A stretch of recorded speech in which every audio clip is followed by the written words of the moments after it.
Si çdo vit tjetër dhe këtë vit në komunën e Gjakovës u zhvillua aktiviteti Ditët e Agrobiznesit Kosova 2016. Ky eveniment është realizuar nga Drejtoria për Bujqësi, Pyllëtari dhe Zhvillim Rural e Komunës së Gjakovës në bashkëpunim me Ministrinë e Bujqësisë, Pyllëtarisë dhe Zhvillimit Rural dhe donatorët lokal, institucionet mikrofinanciare dhe bankat KEP, Prokredit Bank dhe Finka. Me këtë rast të pranishëm ishin fermerët, shoqatat bujqësore, kooperativat bujqësore, institucionet që merren me sektorin e bujqësisë dhe ekspertë pavarur apo agronomët. Zgjodhëm që në ditën e parë t'i japim hapësirë dhe t'i kushtojmë rëndësi sektorit të lavërtarisë dhe frutarisë.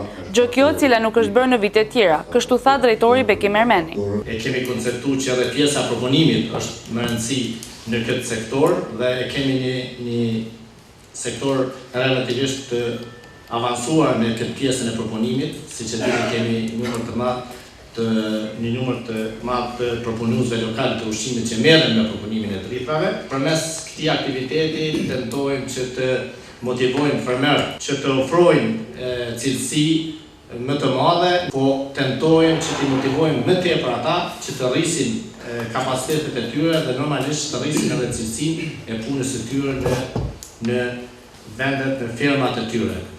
Inxhinieri i kompanisë së proponimit dhe prodhimit të farës Agroelita, Mustafa Medxhekaj, tha se faktori kryesor është fara, ndërsa për rritjen e saj duhet të mirren masa agroteknike dhe masa stimuluese për prodhim.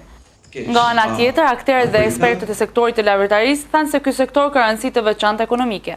Ardhur koha që të bashkëpunojmë më shumë në mënyrë që mos marrë para nga Serbia, mos marrë para nga Italia dhe vendet e tjera, kur ne kemi mundësi për t'i kultivuar dhe për t'i prodhuar ato. Përndryshe, aktiviteti i Ditët e Agrobiznesit Kosova 2016 vazhdon nesër me ditën e dytë kushtuar sektorit të bletarisë, pikërisht në bibliotekën Ibrahim Rgova me fillim në ora 10. Ndërsa të shtunën mbahet panajiri i gjedhit në bujqësinë në Begut në fshatin Korenis në ora 9.